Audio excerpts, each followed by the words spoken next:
On September 28, 2024, Israel's military successfully carried out a targeted airstrike in Beirut, killing Hassan Nasrallah, the leader of Hezbollah. The Israel Defense Forces, IDF, confirmed that the strike hit Hezbollah's central headquarters, located beneath a residential building in the southern suburbs of Beirut. This area is known as a stronghold for Hezbollah.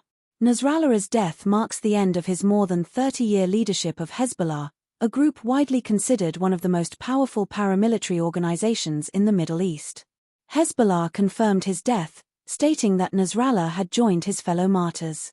The strike also claimed the lives of other senior Hezbollah commanders, including Ali Karki, the leader of Hezbollah's southern front, and reportedly killed Iranian General Abbas Nilfarushan, a high-ranking official in Iran's Revolutionary Guards Corps. Israeli Prime Minister Benjamin Netanyahu issued a public statement following the assassination, emphasizing that Israel had no choice but to act, given the escalating attacks by Hezbollah on northern Israel.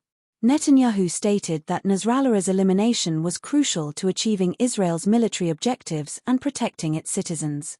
He reiterated that Hezbollah's ongoing rocket and drone attacks left Israel with no alternative but to respond decisively.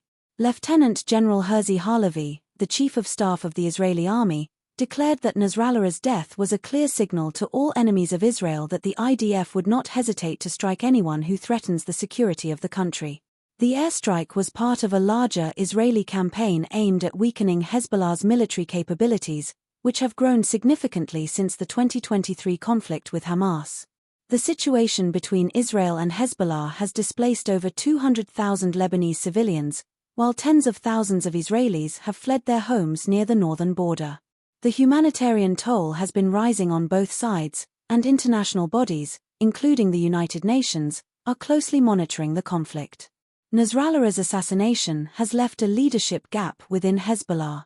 Known for his fiery speeches against Israel and the US, Nasrallah had evaded assassination attempts for years, often delivering messages only via video link. With his death, there is uncertainty over who will step up to lead Hezbollah in his place. In response to the airstrike, Hezbollah vowed to continue its holy war against Israel and reaffirmed its support for Palestine. Iran, Hezbollah's closest ally, has also condemned the assassination, with Iran's supreme leader Ayatollah Ali Khamenei calling on Muslims worldwide to support Hezbollah. Khamenei vowed that Iran would stand by Hezbollah, though no specifics regarding military actions were given. Further complicating the situation, the airstrike also resulted in significant civilian casualties.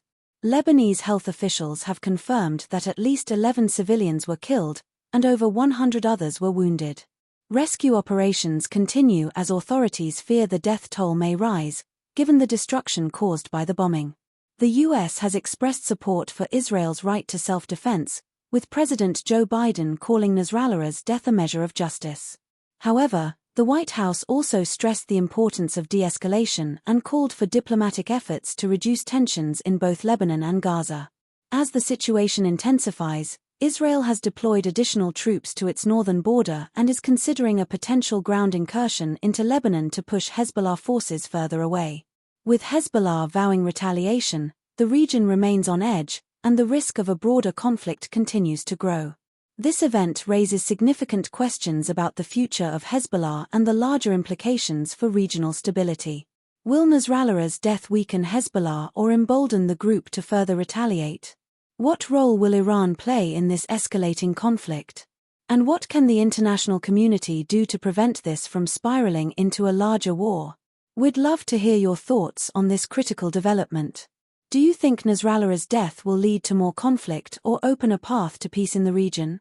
Share your comments below, and don't forget to like, share, and subscribe to 2234 more in-depth news coverage.